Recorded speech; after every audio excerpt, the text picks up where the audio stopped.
Lucas capítulo 13, verso 1, até o verso 9. E naquele mesmo tempo estavam presentes ali alguns que falavam dos galileus, cujo sangue Pilatos misturara com os seus sacrifícios. E respondendo Jesus, disse-lhes: Cuidai vós que esses galileus foram mais pecadores do que todos os galileus por terem padecido tais coisas? Não, vos digo, antes, se vos não arrependerdes, todos de igual modo perecereis. E aqueles 18 sobre os quais caiu a torre de Siloé e os matou, cuidais que foram mais culpados do que todos quantos homens habitam em Jerusalém? Não, vos digo, antes, se vos não arrependerdes, todos de igual modo perecereis. Aí a continuação: e dizia esta parábola: um certo homem tinha uma figueira plantada na sua vinha, e foi procurar nela fruto, não achando, disse ao vinhateiro: eis que há 3 anos venho procurar fruto nessa figueira, e não acho, corta-a, porque ela ocupa ainda a terra inutilmente. E respondendo ele, disse-lhe: Senhor, deixai-a este ano, até que eu escave e a esterque, e se der fruto ficará, se não, depois a mandarás cortar. Amém. Eu ia ler só a partir do verso 6 para falar sobre a parábola, mas aí, para ficar melhor, eu li o contexto a partir do verso 1, porque a parábola, na verdade, faz parte da resposta de Jesus à indagação que foi feita a ele. A parábola é parte, não é toda a resposta, mas é parte da resposta de Jesus à indagação que foi feita a ele.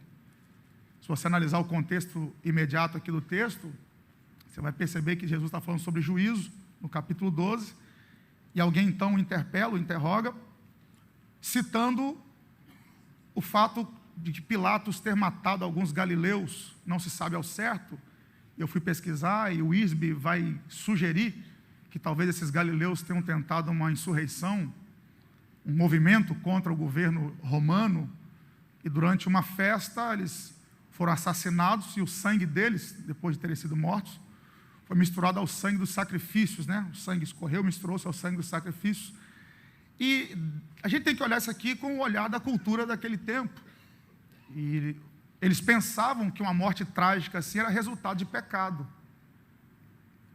Lembra de Jesus entrando com os discípulos e eles olhando o homem cego de nascença e perguntando: quem pecou para que esse homem fosse cego, pai ou a mãe? Então eles atrelavam as tragédias da vida a pecado. Ou seja, aqueles galileus morreram daquela forma trágica porque na mente deles eram homens pecadores que mereciam morrer daquele jeito. Aí Jesus, quando vai respondê-los, a partir do verso 2, ele muda completamente o foco. Porque esses galileus que morreram aqui no verso 1, que é citado, e é só aqui que aparece essa citação, morreram assassinados. Aí Jesus traz à memória deles um outro fato, quando uma torre em Siloé caiu e matou 18 pessoas. Então alguns morreram porque foram assassinados, outros morreram no acidente. Aí Jesus diz: vocês acham que esses que morreram no acidente aqui, na Judéia, eram mais pecadores do que os outros daqui de Jerusalém também? Na verdade, o que Jesus está dizendo é o seguinte: vocês não podem atrelar essa questão do acidente, da desgraça, do mal que vem sobre a humanidade, sobre qualquer um, só uma vida de pecado. Até porque se fosse assim, quantos profetas, quantos homens de Deus morreram de maneira desastrosa? É o que Jesus está dizendo. Aí, em continuidade à resposta de Jesus, ele fala sobre a figueira que é plantada na vinha e não produz fruto. Na verdade, o que Jesus está dizendo é o seguinte: é que vocês estão mais preocupados em achar problema na vida dos outros do que na vida de vocês.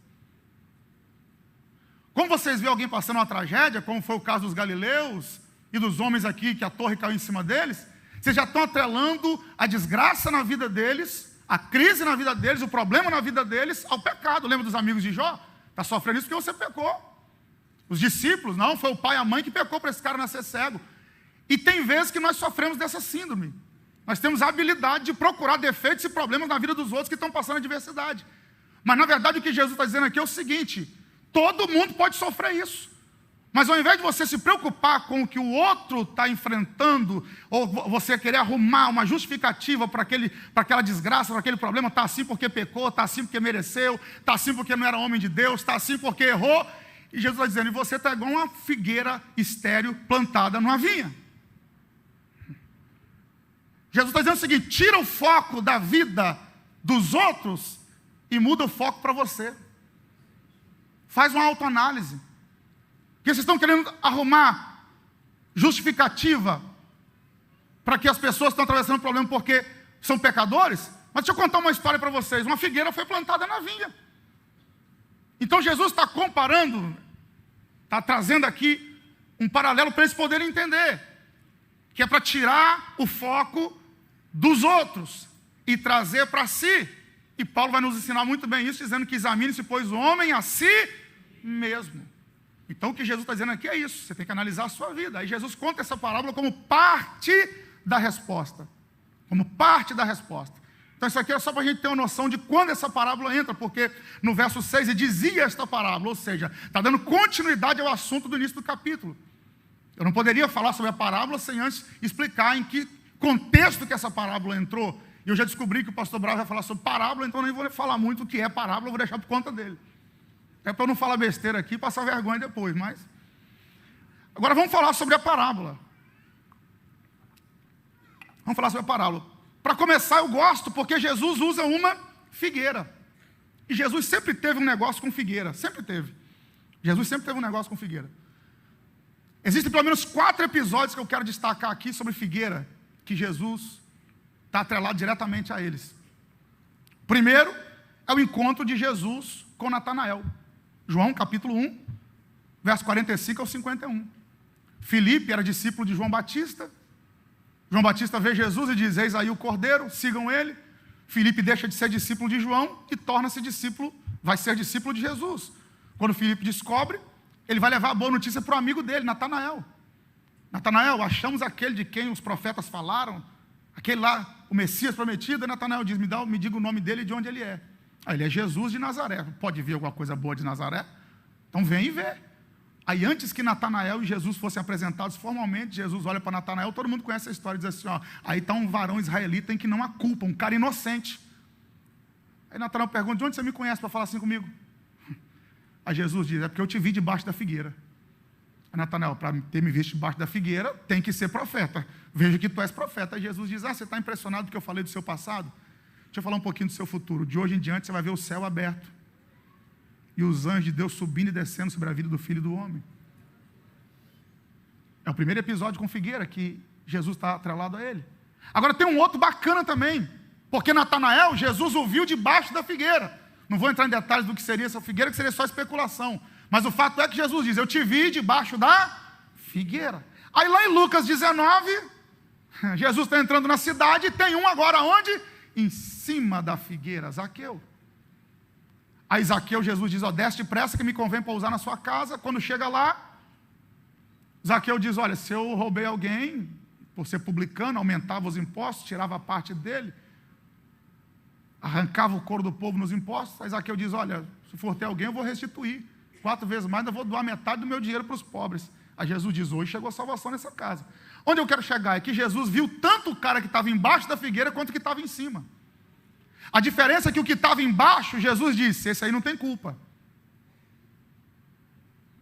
E o que estava em cima falou, se eu roubei eu vou restituir. Tudo indica que o cara era corrupto. Só que quem aparece mais normalmente é quem está em cima da figueira. E o bom de tudo é que Jesus tanto vê quem está em cima quanto vê quem está embaixo. E nem sempre quem está em cima da figueira é melhor do que quem está embaixo. Porque o cara que estava embaixo escondido, Jesus disse, não tem culpa, é inocente, é um homem justo. O que está em cima precisa se converter, precisa de salvação. Então esteja você embaixo da figueira tranquilo. Ele te conhece, tanto quem está embaixo da figueira, quanto quem está em cima da figueira. E é melhor estar embaixo da figueira com a consciência tranquila do que em cima devendo um monte de gente.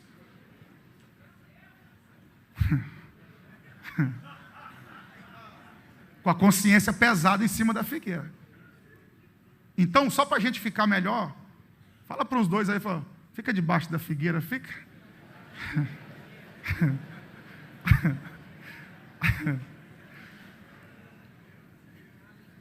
Ficar de consciência tranquila. Aí tem um quarto episódio, tem um terceiro episódio, desculpa, o primeiro é de Natanael, o segundo é de Zaqueu, o terceiro é essa parábola da figueira que Jesus conta, e o quarto é a figueira que Jesus amaldiçoa, Mateus 21, do 18 ao 22, eu vou deixar para falar mais um pouco no final.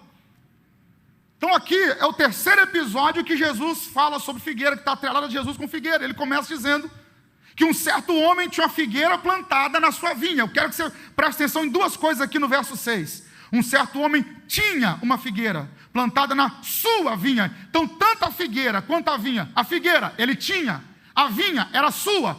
Tanto a figueira quanto a vinha era do mesmo cara. Então, a vinha e a figueira são do mesmo dono. O que a gente tem que começar a pensar aqui? O que essa figueira está fazendo plantada nessa vinha? Simples demais. O dono olhou e falou: eu sou o dono da terra, então eu quero plantar uma figueira na minha vinha. Quem sabe alguém entrou aqui na primeira noite do Alicerçados pensando: o que eu estou fazendo nesse lugar que eu estou plantado? Se não tem nada a ver comigo, eu sou uma figueira no meio da vinha. Eu tenho uma notícia para te dar. É porque o dono da vinha olhou e falou: vou plantar uma figueira aqui. Porque eu não quero só uva, eu também quero comer figo. Então Deus só te plantou onde você está porque Ele acredita que você pode produzir alguma coisa boa lá onde você está. Você não se escolheu plantar, porque a figueira não disse: eu quero me plantar. Ela tinha dono. O dono olhou e falou: vou plantar aí. Quem sabe alguém entrou pensando aqui: o que eu estou fazendo onde eu estou? Pensa uma figueira no meio da vinha. Alguns historiadores, pesquisadores, na verdade, desculpa, vão afirmar que era comum uma figueira ou uma macieira plantada numa vinha. Mas uma figueira plantada numa vinha, a altura dela é diferente, a folha é diferente, o fruto é diferente, tudo é diferente. Então Deus te plantou na vinha para quê? Para você fazer a diferença. 3 glória e 2 aleluia, vou repetir. Você não está plantado nessa vinha por acaso. Você não está onde está por acaso. Você não nasceu nessa família por acaso. Você não está nesse emprego por acaso. Você não dirige essa filial por acaso. Você não está naquela faculdade por acaso. Deus te plantou para ser uma figueira na vinha, para fazer a diferença. Porque o diferente no meio dos iguais se sobressai. Onde todo mundo é igual, fala a mesma coisa e faz a mesma coisa, você vai chegar fazendo diferente, falando diferente, se destacando. Então Deus te colocou lá para fazer a diferença. Tanto a figueira quanto a vinha é do mesmo camarada. Ele tinha uma figueira plantada na vinha. Ele é o dono. Aí a gente fica se perguntando: por que eu estou nesse lugar? Por que eu estou nesse ambiente? Se é completamente diferente. Primeiro, foi ele que decidiu te plantar. Segundo, se ele te plantou é porque ele acredita em você. Porque ele crê que você pode gerar algum fruto bom aí nesse lugar. Simples assim. Ele crê que você pode gerar um fruto bom nesse lugar. Não é só para enfeite. É para produzir. E produzir fruto. Produzir coisa boa. E Ele vai te plantar aí, e não vai exigir te plantar hoje e exigir amanhã que você dê fruto. Ele vai te dar tempo. Ele vai te dar tempo para você frutificar. Verso 6, dizia: um certo homem tinha uma figueira plantada na sua vinha. Foi procurar nela fruto, não o achando, disse ao vinhateiro: eis que há 3 anos venho procurando fruto nessa figueira, e não o acho. Corta, porque ela ocupa ainda a terra inutilmente. Por que ela está ocupando a terra inutilmente? Agora olha aqui, vamos pontuar. A figueira é dele, a vinha é dele. Além dele plantar, ele deu tempo para ela. Porque ele está procurando há quanto tempo? 3 anos. Faz 3 anos que ele entra lá para procurar figo. E não acha. Agora, o interessante é um outro texto que eu queria que você abrisse comigo. Levítico capítulo 19, verso 23. Vamos entender o tempo da figueira. Levítico capítulo 19, verso 23. Vamos entender alguma coisa sobre esses 3 anos da figueira aqui.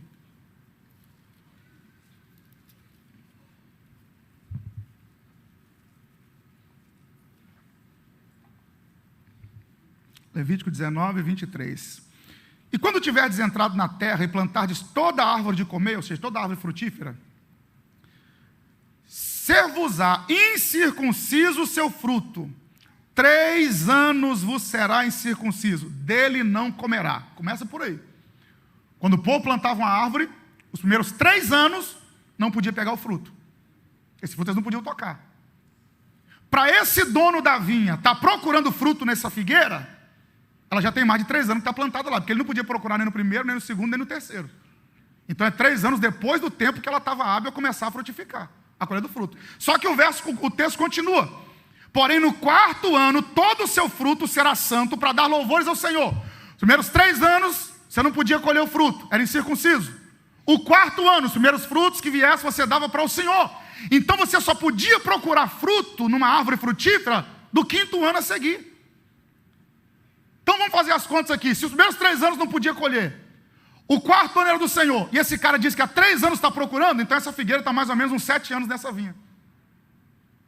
Onde eu quero chegar? É que tempo Deus dá para a gente. Deus não está exigindo de você algo que Ele não tenha te dado tempo para você cumprir, para você fazer. Opa, 2 meu Deus e um aleluia, vou repetir. A questão é o tempo. Entenda isso aqui. A figueira, 3 anos, não pode tocar no fruto. O 4º ano é do Senhor. E ele diz que há 3 anos está procurando fruto nela. Então depois do 4º ano, no 5º ano ele foi lá. Fruto, não tem. 6º ano, fruto não tem. 7º ano, fruto não tem. Falou, opa, agora está na hora de cortar. Porque eu já dei 3 anos a mais para essa figueira do que o tempo normal que ela tinha que ter frutificado. Tem 3 anos a mais. Qual o nome desses 3 anos a mais? Graça. Qual o nome desses 3 anos a mais? Graça. O que é graça? Favor imerecido. Não era para estar lá. Mas a graça vai estendendo, vai estendendo. E ele está procurando fruto há 3 anos. Então, o maior problema dessa figueira aqui, 2 problemas dessa figueira. Primeiro, que ela não está dando fruto. Segundo, é que o tempo que ela recebeu foi muito. E a nossa questão é essa. O que nós estamos fazendo com o tempo que Deus nos deu? No ministério, na família, em outras áreas da vida. O que nós estamos fazendo com o tempo? Porque qual é a nossa guerra nesse século? É o tempo. E eu acho bacana isso aqui, eu gosto de falar sobre isso aqui, eu falo em outras mensagens. Nós temos a habilidade de colocar tudo na conta do tempo. A gente diz assim, o tempo resolve tudo, o tempo resolve tudo. Não, o tempo não resolve nada, o tempo revela tudo. O tempo revela, o tempo não cura uma enfermidade, o tempo revela uma enfermidade. O que cura a enfermidade é como você trata ela durante o tempo. Então o tempo vai revelar se a figueira é frutífera ou se ela é infrutífera. Então quem sabe eu vim pregar para alguém aqui e dizer, aproveita o tempo que Deus está te dando para produzir alguma coisa. Porque vai chegar um tempo que não vai ter mais tempo.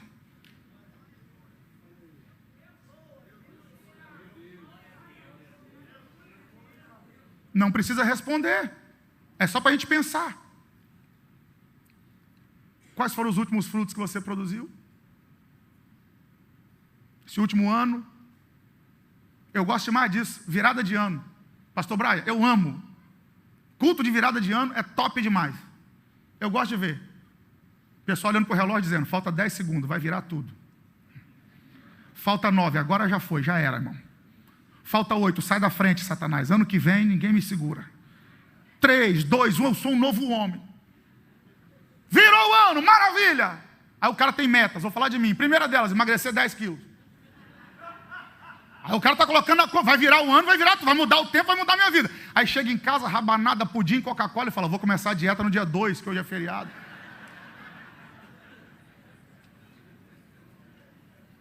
Nós somos assim. Colocamos tudo na conta do tempo e estamos esquecendo que Deus está dando tempo. Mas uma hora o tempo vai acabar e vai dizer, e aí, cadê o fruto?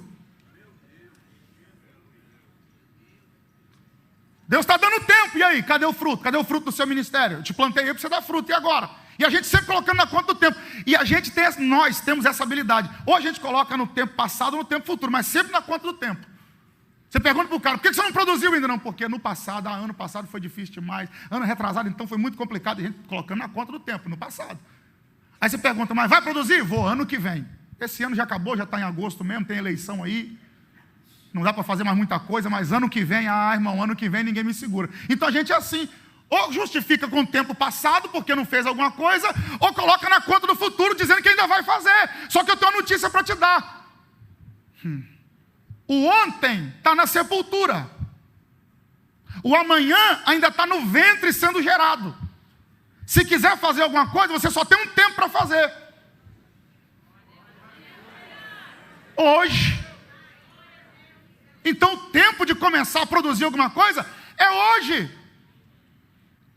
O dono da vinha deu tempo para essa figueira. Agora por que ele vai mandar ela cortar? Porque ela está plantada num solo. O problema não é o solo. Se o problema fosse o solo, mandava cortar a vinha também.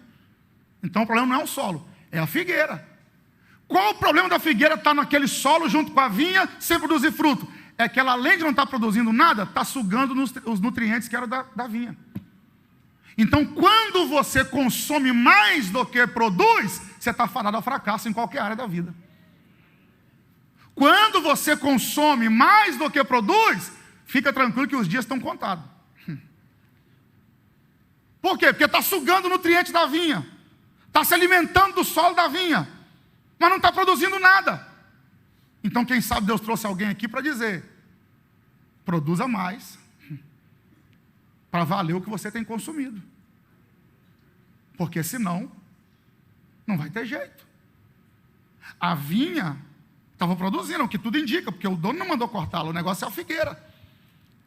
Aí o dono da vinha chega lá, chama o vinhateiro e fala: ela está aqui? Inútil. Por quê? Porque não está produzindo nada. Então, já que não está produzindo, corta ela. Corta essa figueira. Então, vou te dar duas opções aqui hoje. Qual é? Ou é fruto, ou é faca.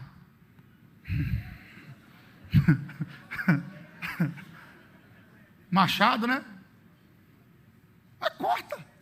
É o que o dono da vinha está dizendo. Já que não está produzindo, então vamos cortar. Arranca ela daí. Porque não está aproveitando o tempo, não está produzindo nada. Aí a história fica bacana. Tem 3 anos que eu venho aqui e não acho nada. Então ela está aqui inutilmente. Ela está sendo inútil. Está consumindo e não está produzindo. Tem que cortar. Isso aplica-se a qualquer área da vida. A gente consome muito e produz pouco. Não tem jeito, não tem como subsistir. Aí no verso 8, o vinhateiro vira para o dono da vinha e diz assim: Senhor, deixa ela esse ano ainda, que eu vou cavar ao redor dela e vou colocar adubo. E se até o ano que vem ela não produzir, aí o senhor faz o que o senhor quiser. Mas me dá mais um ano aí para eu trabalhar com essa vinha, com essa figueira. O que eu achei interessante aqui? Olha o que o vinhateiro diz: eu vou cavar e vou adubar. O vinhateiro entende do negócio. Ele cuida de vinha, mas ele entende do negócio. Falou: vou cavar em volta e vou adubar. Em outras palavras, ele está dizendo o seguinte: vou cuidar da raiz dessa figueira. Porque tem gente que não está produzindo aqui em cima, e o problema não é aqui em cima. O problema é a raiz lá embaixo. Gente que não está produzindo porque o problema não está por fora, está por dentro. Decepção, frustração, cansaço. Parou de produzir porque o problema está na raiz. Mas eu tenho uma boa notícia para te dar. O vinhateiro vai cuidar de você. O vinhateiro vai cuidar de nós. Vai cuidar de raízes. Gente que não tem noção do que você está passando te julga porque não está vendo fruto. Mas você sabe que tem alguma coisa aí por dentro que precisa de tratamento. E eu quero declarar que o Espírito Santo vai cuidar das suas raízes para você voltar a produzir. Na sua família, na sua casa, aonde quer que você esteja. Ele vai cuidar de você. Você me ajuda aí, irmão? Fala para uns 3 aí, fala: o vinhateiro vai cuidar de você, vai cuidar de nós. Diga aí. O vinhateiro vai cuidar de nós. Vai tratar das suas raízes. Eu vim declarar aqui que você vai dar frutos e frutos bons.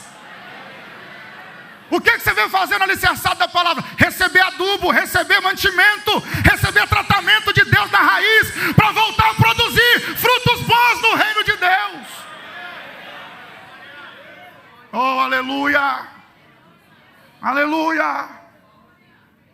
Eu vou cavar em volta dela aqui, vou adubar. Eu vou cuidar dessa figueira. Eu vou cuidar dela. Daqui 1 ano, se ela não produzir, aí o senhor corta, o senhor fica à vontade para fazer o que o senhor quiser. E o que eu acho bacana disso aqui, eu vou escavar, vou estercar. Se der fruto, ficará. Se não, o senhor manda cortar. É porque a parábola termina assim. A gente não sabe se a figueira produziu, se ela não produziu. A gente não sabe o que aconteceu. Por quê? Porque o final da mensagem quem decide somos nós.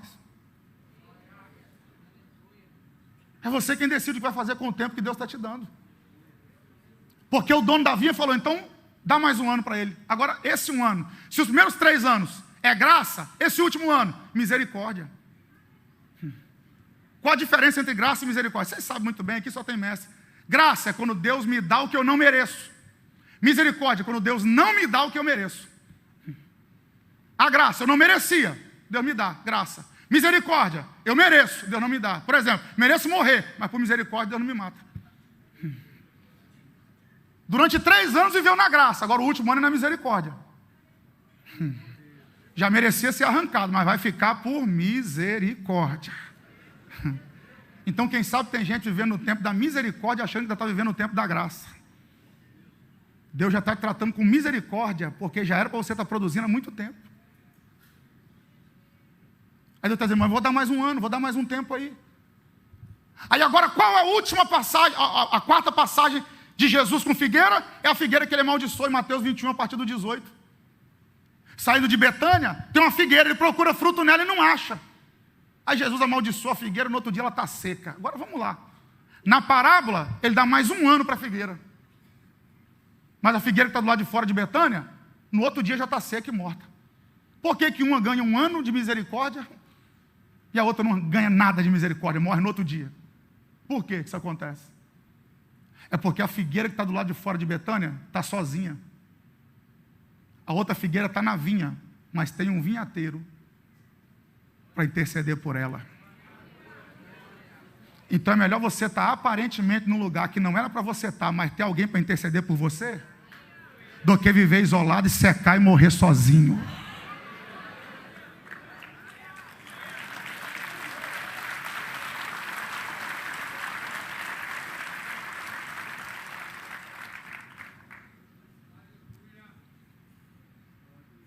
Você quer orar comigo? E essa oração aplica-se a mim. Já fiz essa oração em casa hoje. Deus, tem misericórdia da minha vida e me ajuda a produzir frutos no teu reino. Que meu ministério seja frutífero. Que eu seja um pai frutífero na minha casa. Que aonde o Senhor me colocar, as pessoas vejam frutos, porque foi para isso que o Senhor me escolheu, para dar fruto e que meu fruto permaneça. E eu tenho uma boa notícia para você, irmão, antes de orar por você aqui. Tem um vinhateiro que acredita em você quando ninguém mais acredita. Agora, para quem é vinha e não é figueira, vinha, não julgue a figueira que está recebendo misericórdia. Por quê? Porque o mesmo dono da vinha também poda a vinha. Está lá em João 15, eu sou a videira verdadeira, e o ramo que está em mim e não dá fruto, corta. Então tanto vinha quanto figueira está sujeito à mesma coisa. Então a vinha não pode julgar a figueira, porque está ganhando mais um tempo de misericórdia. Então ninguém pode apontar o dedo para você e te julgar, porque Deus está estendendo graça e misericórdia sobre a sua vida, porque todo mundo está sujeito a ser cortado se não produzir alguma coisa. Mas eu quero declarar essa palavra, se prepare. O ano ainda não terminou, o mês ainda não terminou. Você vai começar a produzir coisas que nem você achava que seria capaz de produzir. Porque o vinhateiro está colocando um adubo espiritual na tua vida, está cuidando das suas raízes, e está dizendo, se prepare para produzir, se prepare para produzir fruto, como você nunca imaginou que produziria. Eu quero declarar que ninguém vai te arrancar da vinha, porque o vinhateiro está intercedendo por você. Eu quero declarar em nome de Jesus, em nome de Jesus, você não é uma figueira isolada do lado de fora da cidade. Você está numa vinha e tem um vinhateiro para interceder por você. Só se você puder, já que o segredo da figueira receber mais graça, mais misericórdia, não ficar isolado e continuar na vinha. Quem sabe alguém aqui se identifica com isso, se sente como uma figueira plantada na vinha. Mas você está aqui e tem um vinhateiro, e eu quero encerrar essa minha breve, eu disse que era rasa e simples a palavra, mas ela é profética. Vamos interceder uns pelos outros. Só se você puder, escolha aí quem está do seu lado, escolha alguém. Se puder dar um abraço nele, tire alguns segundos para orar por ele. Faça papel de vinhateiro agora. Faça papel de vinhateiro. Se quiser ficar de pé, fique, mas intercede por esse irmão aí agora. Diga: Deus, ajuda o meu irmão.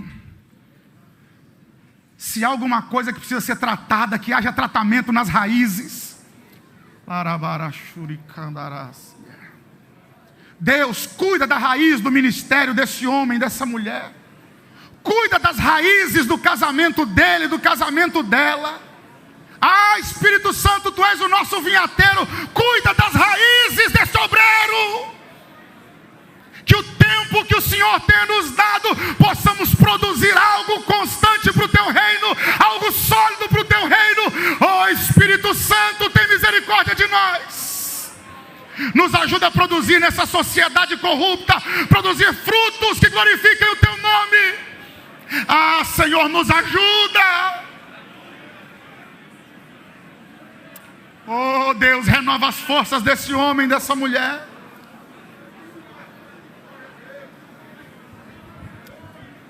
Gente aqui decepcionada, gente aqui cansada, mas o vinhateiro hoje cuida da raiz e diz: eu te renovo, eu renovo as tuas forças.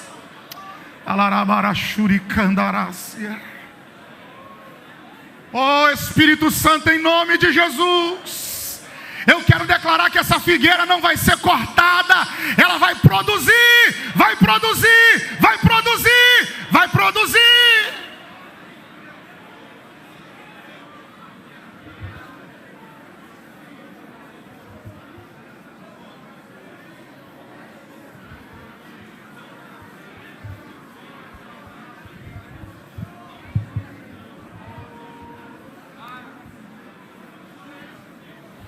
Isso, seja renovada agora em nome de Jesus. Tenha suas raízes tratadas agora.